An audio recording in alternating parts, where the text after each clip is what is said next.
Hello friend, Ben Ochart here. Thank you so much for tuning in. You know, one of the things that I hear on a pretty regular basis is about how clear, how pristine the water looks in the aquarium, and that floating in air look that I get with these aquariums. And I also hear on a pretty regular basis at places like Instagram or at the Facebook, the Ben O' Cichlid Facebook page, I hear questions about cloudy water. Well, I can't get my tank to clear up. So I'm going to share with you how it is that I'm able to maintain a very clear, sort of floating in air look to these tanks, and hopefully you'll be able to get pristine, clear water as well.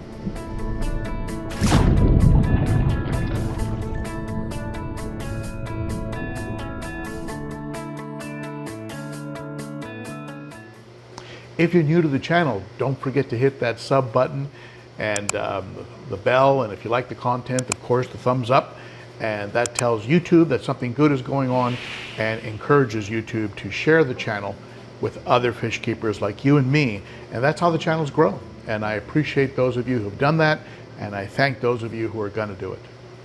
So let's talk a little bit about cloudy water. First of all, you have to understand why your water is cloudy. Now, there has to be a balance between your filtration and your load. Now, by load, what I mean is how heavily stocked your tank is, and perhaps more importantly, how often you're feeding and creating waste, detritus, particulates, things that will float in the water. Now, one experiment you can do is to feed a little less and see if that clears it up. If that doesn't clear it up, you might have other factors. First of all, if your tank is fairly new, that actually is a good sign that you have a little bit of a cloudiness that has shown up, because it means that there's a little bit of an algae bloom, a little bit of a bacterial bloom. It means that your tank is coming alive, and that's actually a good thing. It will pass if you're patient. Just be patient with it and it will pass. Things you can do to clear it up a little bit faster than it would naturally is to use products like Cichlids Purigen. This is an example of Cichlids Purigen, and it is what you would call a chemical filtration product, but it basically, it's a super absorbent product that absorbs, and then unlike carbon, which has to be thrown out after about a month or so, in my opinion, because it starts to release what it's absorbed back into the tank. Unlike that, this will not do that, and you can actually recharge it using products like, using things like bleach and things. You can recharge Purigen. So I've had good results with Purigen in clearing up a tank, and if you want to speed along the process of a brand new tank. Now keep in mind, you can have an older tank that can suddenly go cloudy on you because you maybe overcleaned it, and by overcleaning it, you disrupted the beneficial bacteria. You create a little bit of almost like a new tank syndrome cloudiness all over again because you messed with it a little bit too much. That requires a couple steps. One, you better condition your water a little extra because you probably have a bit of ammonia in there. Be sure to test your water if you have cloudiness show up in an established tank. It just means that you've sort of restarted, or you've created a mini cycle. Maybe you've outrun the amount of beneficial bacteria with the amount of ammonia or waste that you're putting into the tank because of additional food. Maybe you're feeding heavier. Maybe you've added new stock. So even an established tank can suddenly go cloudy on you. Again, water changes, things like Purigen, even carbon can help. I found that UV lights can help. They can help clear up some of the water. I've had good luck even with the UV lights included in things like a Sun canister filter, right?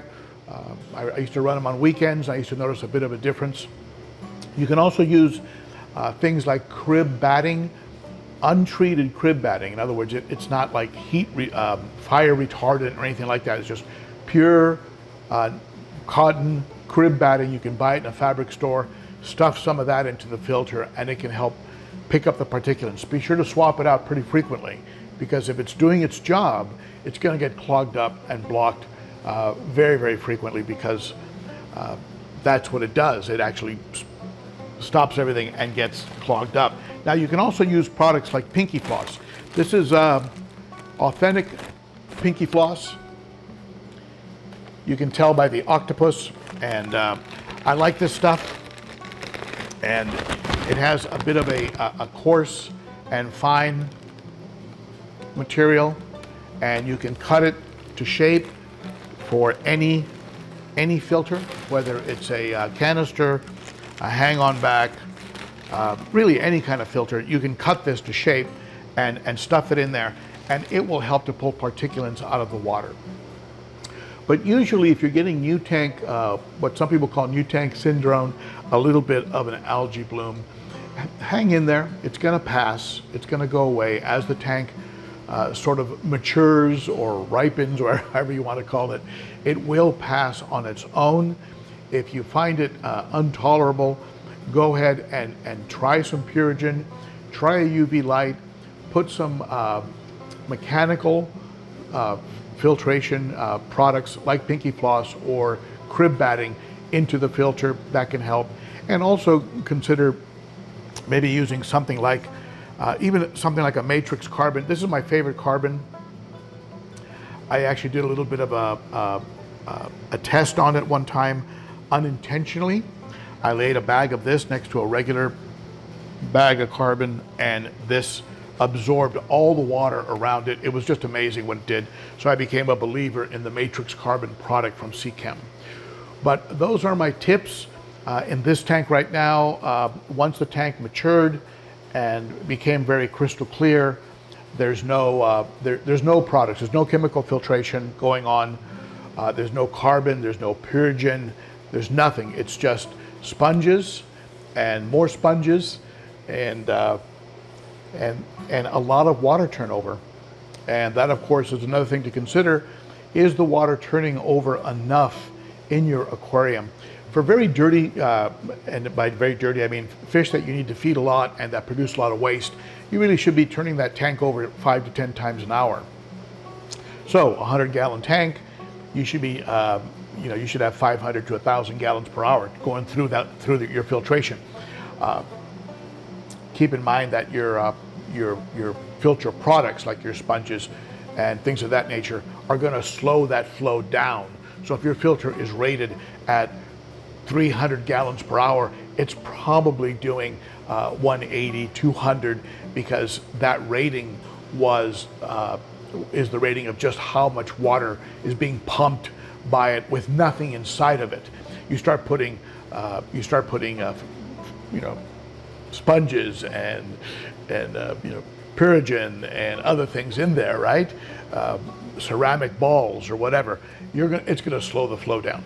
So be sure that your tank is turning over enough and running the water through filtration, in particular mechanical filtration, sponges and flosses, and that will also ensure that your water is pristine. And that's all that's going on with this tank. And I'll just move it over, you can see it a little bit more precisely.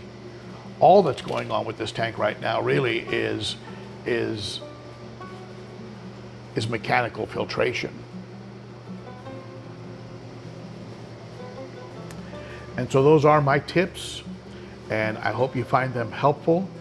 Your fish should be floating in air. One of the compliments I love is that very compliment. Your fish look like they're floating in air. Where's the water?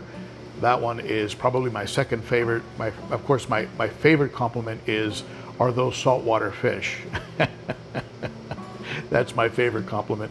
But you too should have your fish floating in air, and just follow some of those tips. If you have any questions, ask them in the comments below, and we'll talk about this and a lot of other stuff at the Saturday Cichlids and Coffee live stream.